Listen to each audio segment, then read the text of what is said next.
don't you say one motherfucking word. It's fight week. And by the way, happy Veterans Day. So welcome as Sportshead to get on here, dress down, and give you the absolute 411 on what we expect this weekend. Listen, shut your goddamn mouth, because the pit is open today. I will IT you so deep and tell you to look for heaven, even though you're going to hell, son. Sit over there, put both hands on your damn knees, and don't say a motherfucking word. Now, did you hear me? That goes for your friend too. You keep talking, you won't be getting promoted anytime soon. I don't care if you got 6 kids. Shut your mouth while I'm talking boxing. I always have the ability to believe in myself when nobody else does. Let me ask you something. After hearing what Terence Crawford just said, is there something wrong with that? Do you believe him? It don't matter what you believe, because he said it. He's the one that's getting in the ring, and that's what you should be concerned about.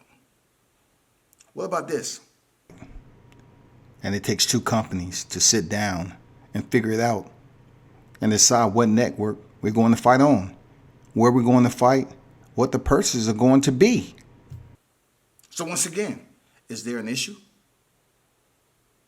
Is there an issue with him explaining how it takes 2 to fight, 2 companies, where the fight's going to be, and of course, the monetary value, the purse? That makes all the sense in the world, right? Exactly, that's what I thought. Now we're tracking. See, when you agree and understand where I'm coming from, we're on the same sheet of music, and it's less stress for everybody. Excuse me? Okay, that's what I thought. Hey, open your mouth again. Those of you that's sitting over here not paying attention, I know you're boxing casual, but listen. Season is always open. I know you feel that I've been out the game for quite some time, and I've been retired, but check this out. Whooping ass is freaking active duty. So keep opening your lips. They will close by force. Believe me. And they won't look the same. Because swollen lips get heavy.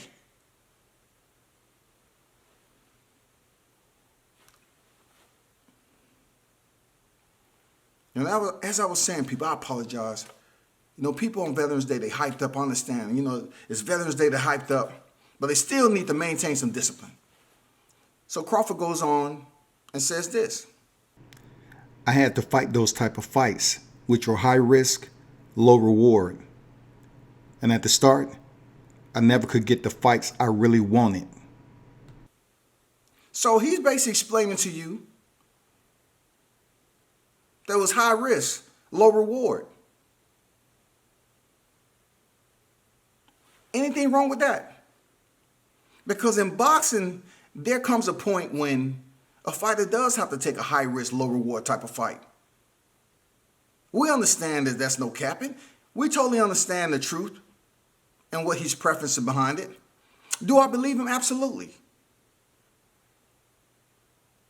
You know what I'm saying? The high risk, low reward, he's trying to push past that. And that takes us to this weekend, people. This is another high risk, and the reward is on the borderline, people. It's on the borderline. Why? Because now he gets one of the biggest names on his resume that has faced the current unified champion, and it allows him to potentially make a move to close in a little bit within the proximity of fighting the 8th division champion, Manny Pacquiao. So that's what we hope. We don't know if it's going to happen, but we're hoping. We're hoping. We can just sit up here and say, you know what? If we have to get dressed down and push forward and breach the perimeter to knock on some doors, we'll do it. Definitely. Terence Crawford needs to fight for that WBA title. And we need to make it happen. That sounds good. That sounds good. That sounds good, right? Right? Excuse me? Louder. You know what? Y'all must have forgot. Serious. And I'm about to remind you.